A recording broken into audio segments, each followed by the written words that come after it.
Welcome to the program. I'm Markus Karlsson. We're bringing you the show today from the World Economic Forum underway right here in Davos. This meeting brings together business leaders, politicians, officials and economists to debate the state of the world. Beforehand, this was billed as a post-crisis meeting. This was supposed to be the time when we all got together to talk about long-term issues, no longer fearing an imminent financial collapse or a breakup of the Eurozone. Let's talk more about that now with my guests today, the highly respected economist Adam Posen. He's the president of the Peterson Institute for International Economics. And also, we need to say that between 2009 and 2012, you're also a member of the Bank of England's Monetary Policy Committee, just to sort out those details.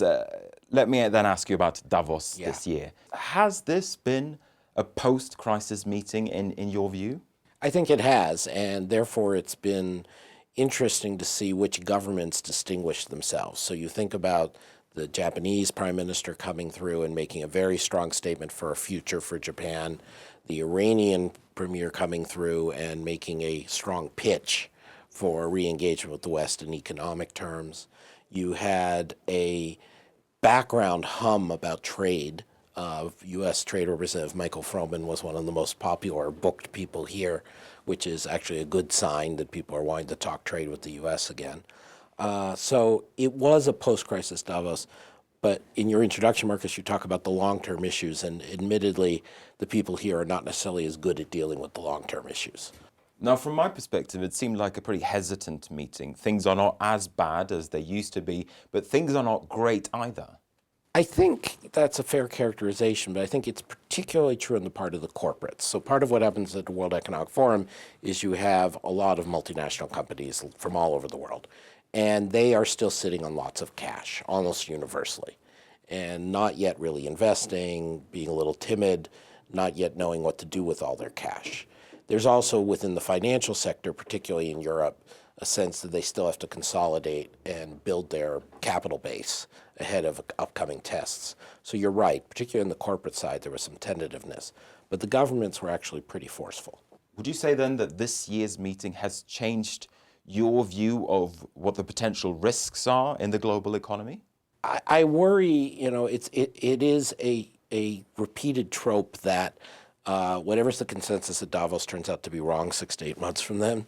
And I'm sort of in at the moment with the consensus that can't see the really global risks. I mean, we can see risks in Argentina, which already have become evident. We can see risks in India or Brazil. We can certainly see political risks in Thailand, Turkey, and so on.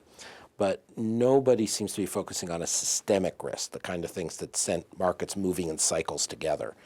We may all be missing it, but the good news is you look at US, China, UK, Japan, a lot of the big economies look pretty solid right now. So you don't sound too pessimistic then when it comes to the global outlook. No, I'm actually not. And I'm actually more optimistic probably even than the consensus here, because I'm a little more worried about Europe ahead of the bank stress tests than some. I'm a lot less worried about China in the near term than some. And I think that the emerging markets, which of course is the term everybody uses here, are more differentiated. So what used to be called the BRICS minus China, I'll call the spare ribs, Russia, India, Brazil, South Africa, not doing so great.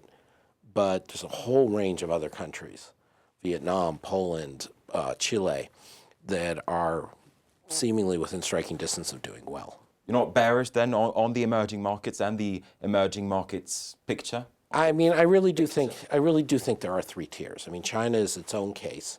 I think there may indeed be a bit of a slowdown in China, and my colleagues at the Institute believe there may be a bit of a slowdown in China in 2014, but it's mostly good slowdown. They're trying to get on a sustainable growth path, cut corruption, cut the speculation in real estate.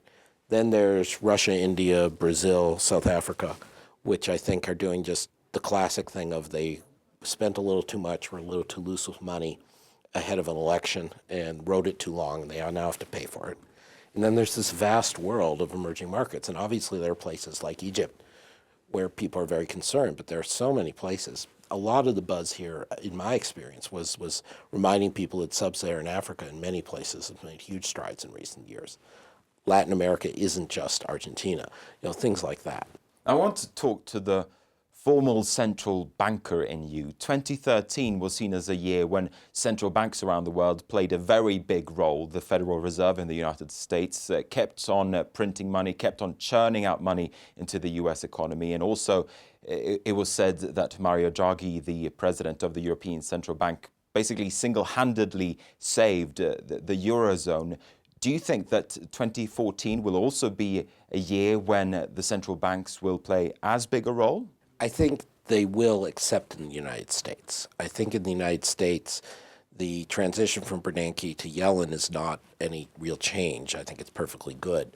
I think it's more that the recovery in the U.S. has proven even more resilient than we thought. I mean, even though last year we had the taper starting, we had the mess in the U.S. fiscal policy, the U.S. private economy just kept going.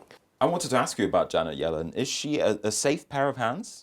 Oh my God, yes. Yeah, no, she's enormous. I had breakfast with a current G20 central banker this morning, and she or he was saying how respected Janet is. No, absolutely. What about central banks in other parts of the world? So I think the Fed, it's not that there's anything wrong with it, but it's got less to do now. But you look at China, where the People's Bank is playing a huge role in deciding how quickly to liberalize markets, how to shut down some bad banks, how much speculation there is in real estate. You look at Japan, where Governor Kuroda and his team have really done great things to get Japan out of 15 years of deflation without crashing the bond market, and that has taken real single-minded effort. You look at Europe, the euro area, I mean specifically, and the ECB, I think, is probably the most controversial of major central banks right now. On the one hand, they have taken on this huge new responsibility for the tests of all the bigger banks in Europe, the so-called AQR, Asset Quality Review. And it's entirely up to them, the fate of Europe's long term. If they do a bad exam and don't tell the truth, everyone will lose faith. If they do a good exam, they have to be tough, but hope that there's enough insurance around to make up for it. I think most of us are actually quite confident that the ECB is going to try to do the right thing. At the same time, on the monetary side, the ECB is actually, in my opinion, and a few others, but at least mine, missing its mandate. According to the Maastricht Treaty, it's supposed to worry about price stability, meaning inflation near 2%. It's supposed to pay attention to money growth. On both those criteria, it's very clear that inflation is too low, money growth is too low. Do you fear deflation? I think that I fear deflation, but not so much for its own sake, although it's bad, but deflation is a sign that the economy is dysfunctional. You generally don't get sustained deflation in a market economy, in a functioning market economy. And so we're going to be at near deflation. It may be that because some wages go up and because the euro is not going through the roof, that we don't get literal deflation. But as Madame Lagarde from the IMF said, the deflation is a signal that Europe still has severe problems in the south, severe lack of credit, lots of unemployment. Now, deflation basically means falling prices. And from a consumer perspective, that doesn't sound too bad. But for the general economy, for the economy as a whole, it is pretty bad. We've seen it before. But just to clarify, as you said, deflation is when not just computers go down in prices and universities go up in prices or vice versa. Deflation is everything is falling at the same time on average. And that's very bad for people who've taken out credit because the amount they took out before now gets harder and harder to pay off. It's also very bad for planning because consumers who see falling prices tend to hold back and wait for prices to fall some more. And so businesses have trouble planning. It also can be hard for wage earners because it can put pressure downward on their wages even when the rest of the world outside the deflation zone is going up in prices. Let's return just to the European Central Bank. Are you calling on the European Central Bank then to do more and to do more heavy lifting, so to speak, to revive the Eurozone economy? In my opinion, yes, and I appreciate your putting it that way. I think they haven't done the heavy lifting for a couple of years, even though the situation in Europe has not, in the euro area, has not been anywhere near good enough. Millions of people unemployed, huge lack of credit for small and medium business throughout Southern Europe. No investment, corporate investment, even at stripping into Northern Europe.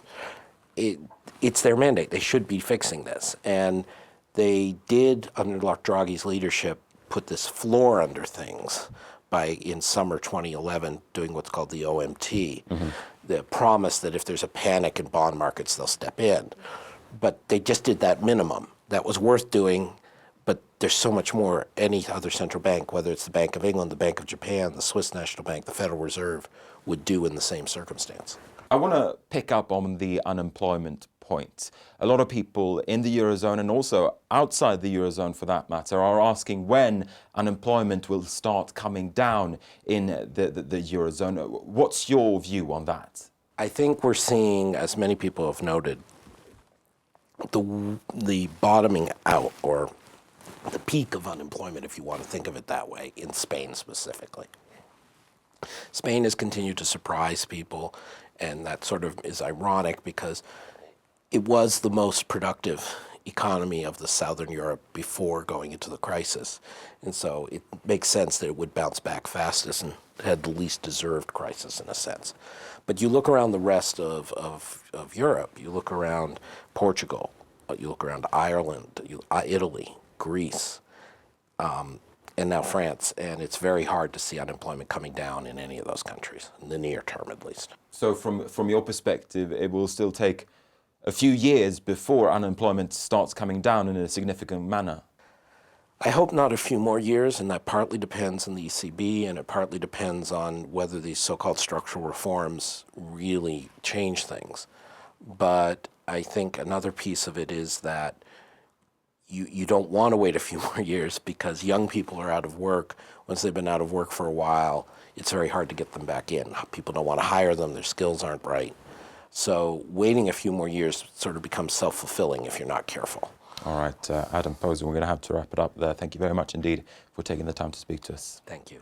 And with that, we're going to wrap up this program from the World Economic Forum in Davos. Thank you as well for watching. Do stay with us here at France 24.